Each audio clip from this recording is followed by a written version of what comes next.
hello guys अस्सलाम वालेकुम आप लोग আপনারা সারা বাল্লা আছেন আমি তো মতন ভাই বাল্লা আছি তো গাইস দেখতে পারটা আজকে ও পর্যন্ত রোহিত আর 12 ইসলাম ইটার মধ্যে হয়ে লাভ নাই বিষয় ভিডিও বানানি তা হালত খুব বেশি খারাপ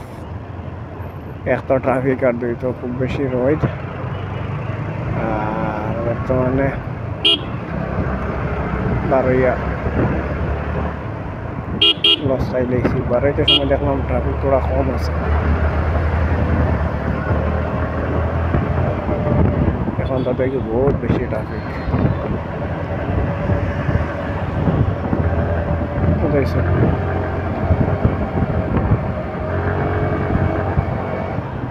তো দেখতে পারটাই বর্তমানে আছি বেঙ্গলোর কোন বাংলা